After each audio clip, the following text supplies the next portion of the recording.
Hey everyone, behind me I've got the Kia Cerato GT. Now some of you may have seen my review of the standard Kia Cerato. If you haven't, click the image above me to actually view that review. One keen observer noted that in that review I said the standard Kia Cerato had the 1.6 litre engine, not the 2 litre engine. That was my mistake, so thanks for pointing that out. That Kia Cerato actually has a 2 litre engine in it, while this Kia Cerato here has a 1.6 litre turbo engine in it. Now if you do like my videos, please feel free to subscribe by pressing the subscribe button just below. So what I'll do now is I'm going to go take you around the car and we'll have a look around the car. Looking at the car from the outside, I think it looks like a really nice car. So this is in the steel grey colour. I've seen this in the black before, but I think this steel grey looks better than the black, and especially with those wheels, it suits the wheels really nicely. This has 18-inch wheels and it's got 225 rubber on it. Now they put Michelin Pilot Sport 4s on this, so Kia were quite serious about this being a performance car with putting those tyres on there. This has also got some upgraded brakes compared to the standard Kia Cerato. Now you know it's got this nice black finish down the bottom here, and you'll also see that around the car as well when I take you around that. So you can see that it's got the black mirrors. When I take you around that, you'll have the two-tone mix at the back between the grey colour and the black, and then you'll see at the front. So I like that because it looks really sporty. It kind of reminds me of the Audis, actually, the Audi sports cars. I think it does give it a lot more of a sporty look. Coming around the back here, and you can see it's got the dual exhaust there. So the standard Kia's just got that single exhaust, but this is obviously makes it a bit more sporty there. So you've got the dual exhaust, and you can see it's also got the GT badging there. Now coming back around here just to have a look from a different angle of the car, and then we'll walk you around to the front of the car. Looking at the front here, one of the other key distinctions between the Kia Cerato Standard and the Kia Cerato GT is the little grille there with the red sports sort of racing colors on it that you can see there. And then you can see that GT badging as well. So you can see the sensors there for the adaptive cruise control and the emergency braking safety features that it has. I do like the front of this car, and it does look definitely sporty. Now coming back around the side, you may note that it sits reasonably low, but it actually sits on the same springs as the standard Kia Cerato. But these springs have been slightly tuned, more defined for a sports car, so the handling is going to be better than the standard Kia Cerato.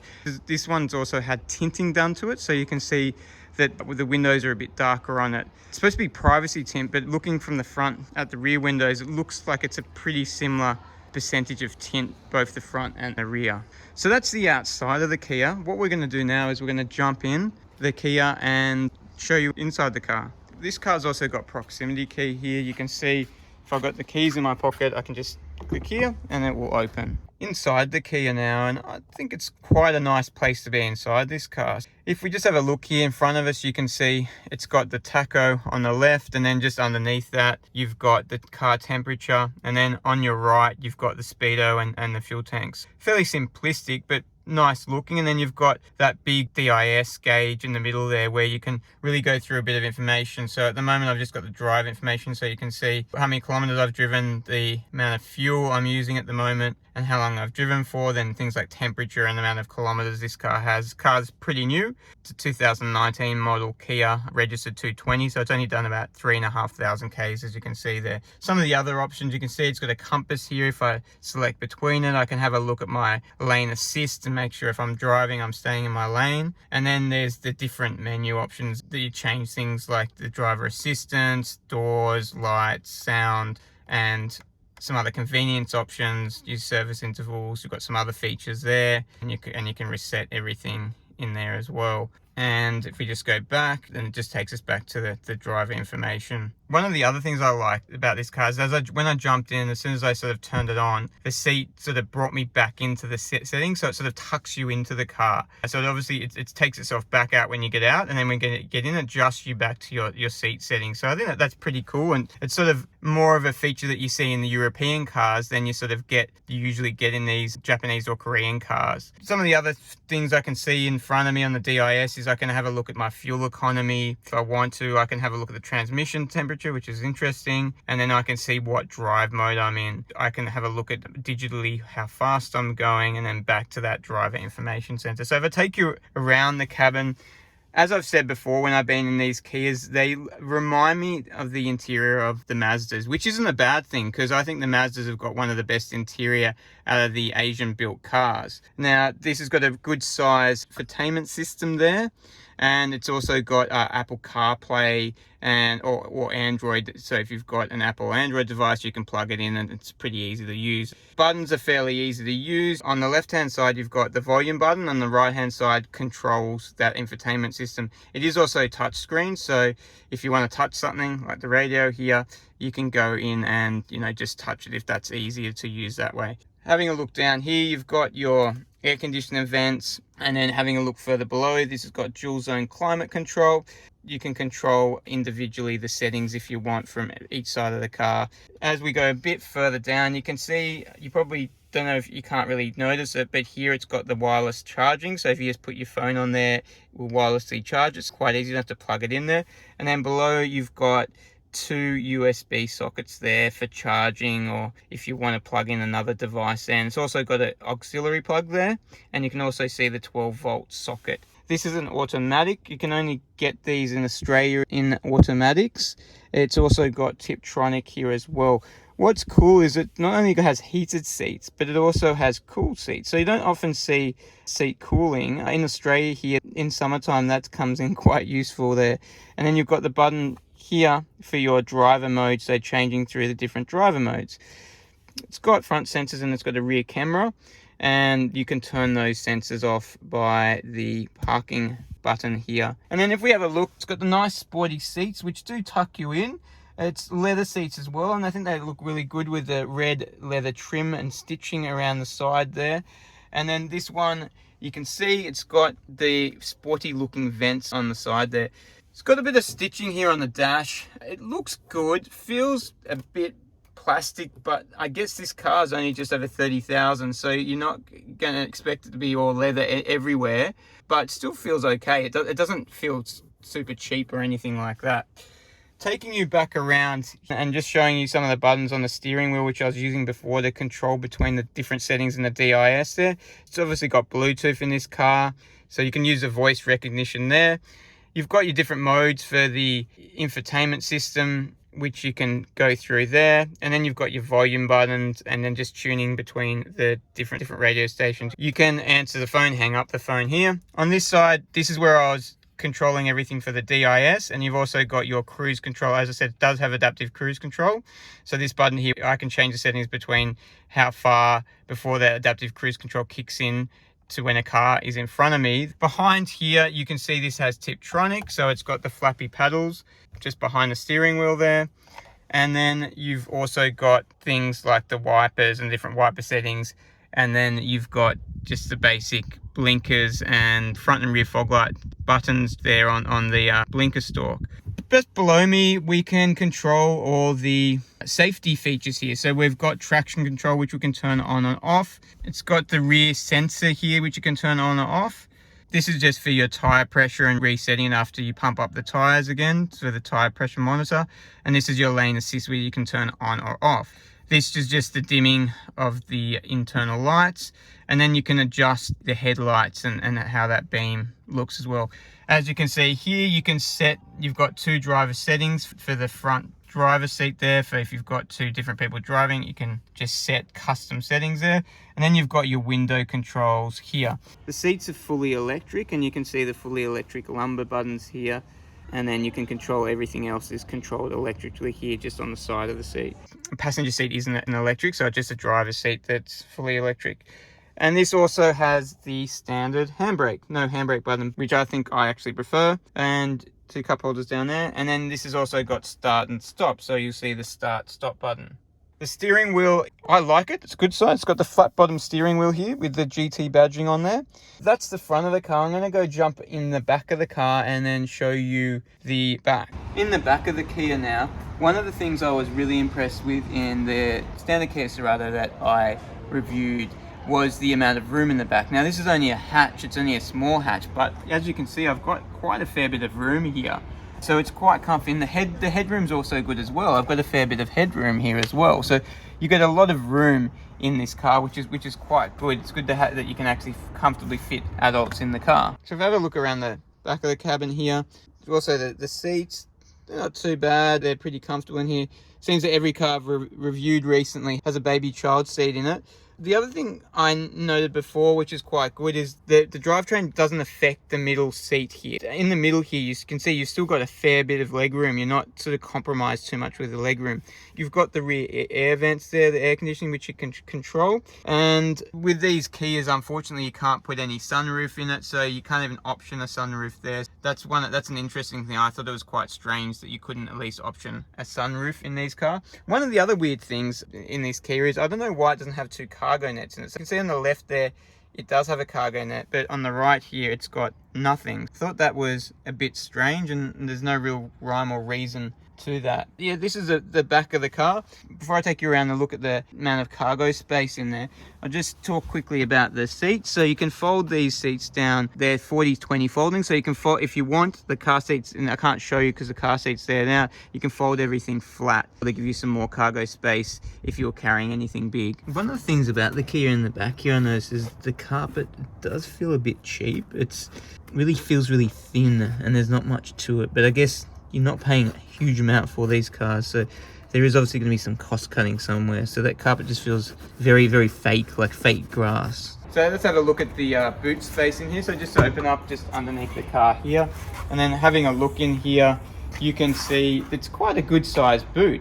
You've got a reasonable amount of space here. When I had the other Kia, what I was impressed with, for the size of the car, how much room the car had. Got the speakers here that you can see. You don't have any 12-volt socket for charging or anything there. You've got some storage here, and then under here you've got the spare wheel. So that's one of those Super Saver spare wheels there, so you can only go a maximum of like 80 kilometers or something like that with that. But a fair bit of storage. So you still under here you've got more storage space to store stuff if that's not enough up there. So a really good sized boot. That's the back of the car. No automatic closing here, so it's just a manual close. Feels fairly light to sort of close there. And that's the inside and out of the Kia. So what we'll do now is we're going to jump in the car. We're going to take you for a drive, and I'll tell you what it's like to drive. In the Kia Cerato GT now, driving it, first of all, around the cabin, ergonomically, everything's really easy. Like, all the switches are right around you. You've got everything that you need right in front of you. It's not hard to go find anything in the cabin, so it's done very well. When I look around the car visually, it's really good. So you can see the whole road really nicely out the front of the car.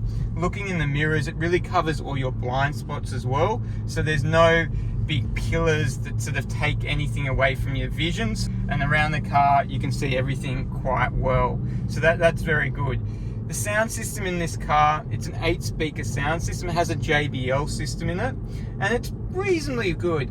You've got to really turn up the bass to get some bass out of it, but the treble side of things is good on it. How the car feels and rides, it's pretty quiet inside the cabin. You can feel that the suspension has been tuned to be more sporty, because when the roads start to get a bit more bumpy and things like that, you do notice a few jolts inside the cabin. So it's nothing that you can't deal with, or nothing that's super uncomfortable, but you're not going to have the smoothest ride. But remembering that this has got low profile tires on it and a sports tuned suspension, which is the reason it isn't as smooth, but it's still comfortable enough. Now, how the car handles, I was really impressed with the handling of this car. It really sits flat on the road and just really sticks to the road. Feels nice and light as well, so you can throw it around the bends without any problem at all. So the handling, really good, feels really, really sporty on this. The fuel consumption, I was speaking to the owner of this car about the fuel consumption. It's got a 50-litre tank in it, and he tells me with mainly city driving, he gets about 550 kilometers out of a tank. That's not too bad. Kia says this car's a combined 6.8 litres to 100. When I jumped into this car, it was showing a combined of around 10 to 11 litres per 100 kilometres, which is sort of okay since most of the driving that the owner's done in this car at the moment is being in the city. The brakes in the car, they feel pretty strong. It takes a bit to get a bite out of them. When initial feels, they're a bit soft, and then it does bite. It's only a light car, so they don't need to be too big in this to pull it back, but for performance wise, you got more than enough stopping power. Generally the car feels a really easy car to drive, comfortable. As I said before, I like the size of the steering wheel. Well, I like a smaller steering wheel. It's got the sporty sort of flat bottom steering wheel here, which, you know, if you're throwing the steering wheel around, it doesn't get caught near your legs at all or anything like that. The feel feels quite light on the steering wheel, which is good, but it's still engaging. Like, you can still feel the car. You don't feel that you don't know what the car's going to do. You can always feel what the car's going to do, and you feel pretty confident throwing it around turns and things like that without any problems, even though, you know, haven't been driving this car for that long. In sports mode, I'll put it in sports mode now so you can hear. It's got a bit of an artificial sound that sort of pumps through the cabin. Now, I have read before, some people have said it does sound extremely artificial and doesn't sound too real, and I've got to say I have to kind of agree with them. So just put it in there, you slip it to the side, then we'll put it in sports mode, and you can probably hear it in the background a tiny bit. Sort of, you don't hear too much, like it's not a loud sounding engine or that in there, but you can start to hear the acoustics a tiny bit. What I'll do is I'll play with the gears a bit, so it sort of forces it to sort of try and, yes, you can hear, you might be able to hear it slightly in the background, but it's not intrusive or anything like that, but it doesn't really give you much out of the exhaust. You can't really, like, you hear this bit of a grumbling in there, but there's not too much of it. Yeah, I'm not sure if I like the sort of fake sound there. I think if they're going to do it, maybe make it a bit more loudy, or a bit more, if you go down the gears, I would have liked to hear a bit more of the backfiring if you go down the gears, but it doesn't give you any sound if you go down the gears or anything like that. The performance on this car, they call this a warm hatch. What this essentially means is that it sort of sits between your standard hatch and your hot hatch, and it's a mild performance car. Now, this has got 150 kilowatts in it, and it's got 265 newton meters of torque, so it's got a reasonable amount of power to it. As I said before, this has got the 1.6 litre 4-cylinder turbo engine in it, and it's only about 1400 kilos, so it's not very heavy at all. On paper, Kia says this does 100 in just over 7 seconds. So look, going back about 15-20 years, that was pretty quick. These days, that's kind of standard, and that sort of fits the warm hatch sort of badge this gets. But 7 seconds is still not too bad. In a second, I'm going to just show you the acceleration so you can get a bit of an idea of the acceleration. We'll put it in sports mode, and you can maybe hear some of the noise the car makes. As I said, it's not the loudest sounding engine, even with the fake sound that comes through, but we'll just show you what the acceleration is like. I put it in sports mode here, so basically I just put it over the side here. I'm going to do the Tiptronic pedal, so I'm just going to accelerate here, see how it jumps off the line a bit, put the acceleration on. Doesn't let me accelerate that much there, so I'm going to let go, and it's really hard to get off the line. Now it's going, and then accelerating here. It does rev out to the 6,000 quite well, and back again. It does feel quite quick. It's just that start bit, it just, for some reason, just doesn't like to get going at the start. You'd have to play with it a bit to sort of get it to take off properly. I might be doing something wrong, but there was just that few second lag there. Once the turbo kicks in, it gets really sprightly and does take off quite well and feels nice and quick. But it was interesting that first bit was just like it was dead. You put your foot down, nothing happened for just a split second, then it just took off. And once it hits a higher rev range, it really goes for it. So acceleration wise, I think it feels quite good. It was just, I'll say it again, it was just weird that even when you try and give it a bit of revs to get the jump off the line quick, it just didn't like it at all, and it just sort of slowly just jumped, and then it went. There was like about a second or so delay, which was kind of a bit weird. The gearbox in this car, I think, is quite good. It's got a dual clutch 7-speed gearbox in this car, and although it's not the most smoothest dual clutch gearbox I've ever had the pleasure of driving with before, it's still pretty smooth. does the downshifts pretty well, does the upshifts well and smooth as well. So it's a 7-speed gearbox and a dual clutch gearbox. I think it's quite a good gearbox. So as a wrap, what do I think of the car? Look, for the price, I think it's quite a good car. Like I said, when I drove the standard Kia Cerato, like, they're good. They don't look too cheap inside, and you get a lot of technology with it. Like, it's pretty much got all the safety features that you can want, as I talked you through when I was taking you through the cabin. And you still get a bit of quality around the cabin. It drives well. As I said, it's not the smoothest car on the road, but you know, it handles really well. The brakes are good. The performance in it, you have fun with it. So, you know, for the price tag of these is just over $32,000. I don't think you can really go wrong. You know, for what you get with the car, it is a bit of a bargain. You sort of get a fun car that handles really well. I think looks really good as well. One thing to note, actually, I didn't mention, is that this actually shares the 1.6 litre turbo engine in this is exactly the same engine that you get in the Hyundai i30N. So it's got exactly the same engine, and because Hyundai own Kia, you do get a few of the shared mechanics. But in general, I really like to drive in the car, and I think it is a really nice car to drive. So if you are looking at a fun car to drive, definitely look at this. If you want a full performance high-end car, this is probably not going to have enough oomph for you. But if you're looking at just something that you can take the family around, it's not too big, it's good around the city, so you can get car parking spots and have fun every now and again, this might just be the car for you.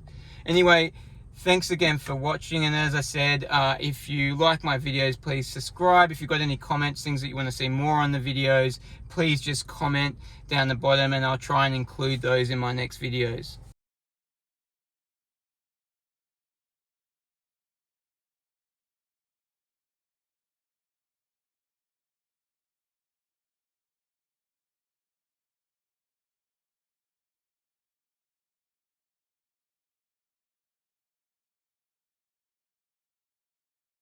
There as well.